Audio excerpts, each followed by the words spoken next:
Hola, vamos a revisar en este momento las maniobras necesarias para poder realizar una adecuada inspección y palpación tiroidea. Lo que primero tenemos que hacer es que el paciente esté cómodamente sentado de una manera recta con su espaldar recostado totalmente sobre la silla. Posteriormente podemos inspeccionar el área de la tiroides, que generalmente la vamos a encontrar por debajo de los cartílagos tiroides y cricoides, en la parte anterior y baja del cuello. Si nosotros lo ponemos en esta posición al paciente pidiéndole que hiperextienda el cuello, vamos a poder observar la zona que está delimitada por debajo del cartílago cricoides, en donde en algunas ocasiones vamos a poder observar alguna anomalía o el crecimiento de la glándula. Posteriormente le pedimos al paciente que pase saliva o que tome un bocado de agua y entonces podemos ver la elevación de los cartílagos y consiguiente la movilización de la glándula. Para realizar la palpación nosotros tenemos que colocarnos por detrás del paciente y con nuestros dedos vamos a localizar anatómicamente el sitio donde se encuentra la glándula tiroides, que generalmente va a ser por debajo del cartílago cricoides, como ya lo habíamos dicho. En ese momento vamos a palpar el istmo. Una vez que identificamos el istmo, nosotros podemos palpar si es que existe alguna irregularidad y le pedimos al paciente que trague saliva y nosotros podemos sentir entonces la elevación del istmo en nuestros dedos. Podemos realizar la siguiente maniobra para poder realizar una adecuada palpación de los lóbulos tiroideos, que consiste en desplazar la tráquea lateralmente con un dedo, mientras que con el dedo de la mano opuesta podemos palpar el lóbulo tiroideo, ¿sí? Entonces de esta manera nosotros podemos ver el tamaño, si existe alguna irregularidad, hasta dónde nos llega el borde, para poder identificar adecuadamente esta estructura. Hacemos lo mismo con el lado contrario, desplazamos la tráquea y podemos observar entonces si es que existe alguna alteración a nivel del lóbulo tiroideo. Es mucho más fácil con esta maniobra, ya que nos permite sentir justamente la oscilación del movimiento entre nuestros dedos y de esta manera poder identificar de mejor manera los lóbulos tiroideos. En este momento podemos ver los bordes, por lo tanto el tamaño, si hay alguna presencia de alguna irregularidad o de un nódulo. Hacemos lo mismo hacia el lado contrario y palpamos los lóbulos tiroideos. Los lóbulos, una vez identificados, uno debe tener en cuenta que el tamaño de los mismos es de aproximadamente igual o similar al de la falange del dedo pulgar y que la consistencia normal de los lóbulos va a ser similar a una consistencia gomosa. En algunas ocasiones vamos a encontrar glándulas aumentadas de tamaño, tiroides grandes, bocio. En ese caso, lo recomendable va a ser que hagamos una auscultación de los mismos. La forma de hacerlo es, vamos a colocar el estetoscopio por encima de la superficie de los lóbulos y vamos a auscultar en búsqueda de posibles soplos. Estos generalmente van a estar relacionados con una hipervascularización de glándulas que generalmente suelen ser hiperfuncionantes. Hoy vamos a empezar con la exploración de ganglios de cabeza y cuello. Para la exploración de ganglios de cabeza y cuello yo puedo utilizar dos posiciones, puedo colocarme al frente del paciente o detrás del paciente. Por cuestiones didácticas los vamos a colocar detrás del paciente por comodidad del explorador y del propio paciente. Para explorar los ganglios linfáticos voy a usar el dedo índice y medio y voy a hacer movimientos circulares sobre el ganglio o la estructura linfática que voy a palpar. El orden sistemático de la palpación es empezar por los ganglios preauriculares, los cuales están por delante del trago. Voy a realizar una palpación en forma circular en 2 ocasiones. Luego voy a pasar a los ganglios auriculares posteriores, que están por debajo de la apófisis mastoide. Luego voy a pasar a los ganglios occipitales, que están en la parte inferior del hueso occipital.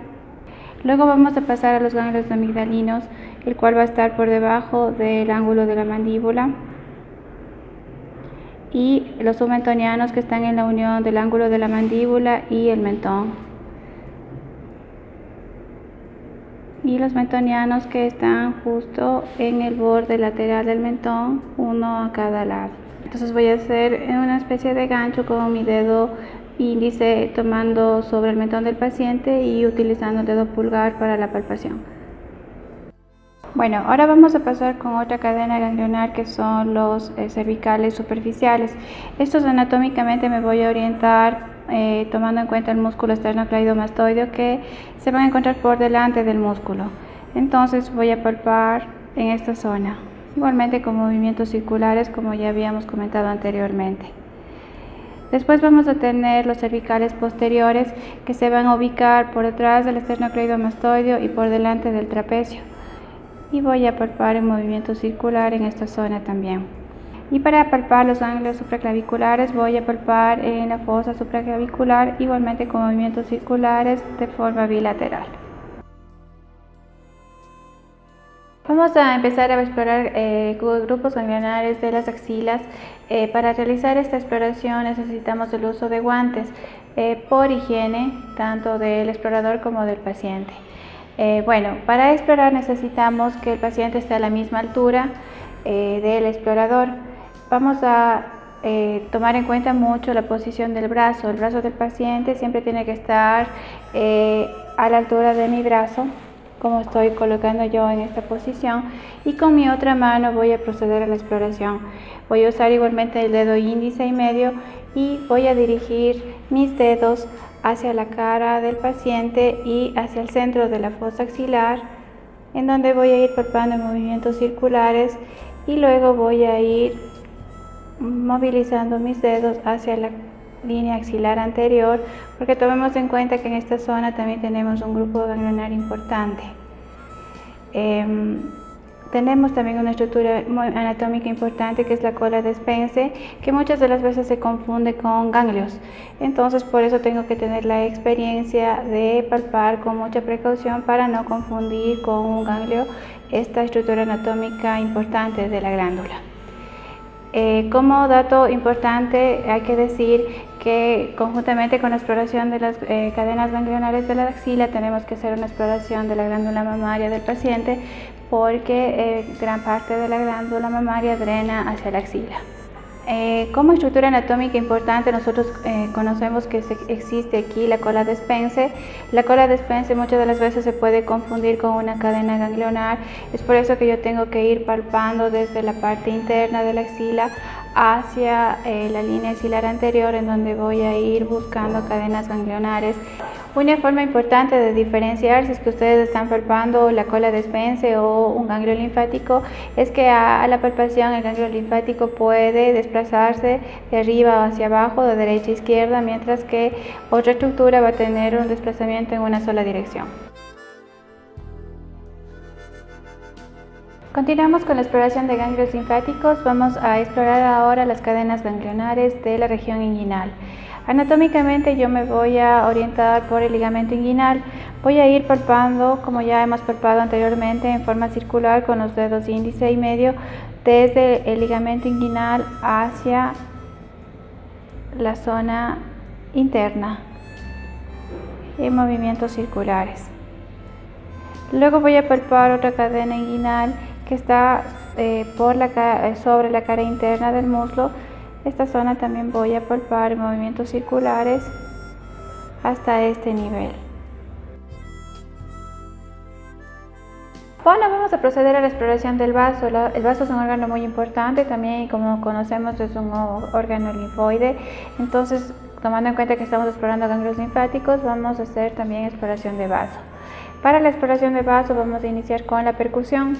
Como ustedes saben, tenemos que localizarnos anatómicamente en la sexta costilla y desde ahí voy a empezar percutiendo hacia el denominado espacio de Traube, que es la percusión dirigida hacia la línea axilar anterior y por debajo del reborde costal. Cuando termino la percusión en el último espacio intercostal, voy a pedir al paciente que haga una inspiración profunda y voy a percutir, tomando en cuenta que el sonido que voy a encontrar a la percusión es el timpanismo.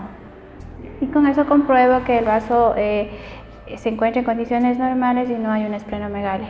Continuando con la exploración del vaso, vamos a hacer la palpación del vaso. Para poder palpar el vaso voy a utilizar mi mano izquierda, la cual voy a colocar debajo del dorso del paciente, justo por debajo del reborde costal, y voy a levantar hacia arriba para tratar de hacer más anterior las estructuras.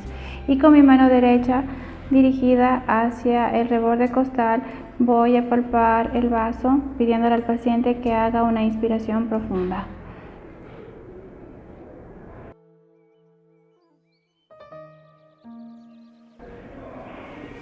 Como recomendación, hay que tomar en cuenta que el vaso no es palpable, tan solo el 5% de los pacientes podría haber un vaso palpable en la exploración física. Se va a considerar que si es palpable hay que descartar una esplenomegalia en el paciente.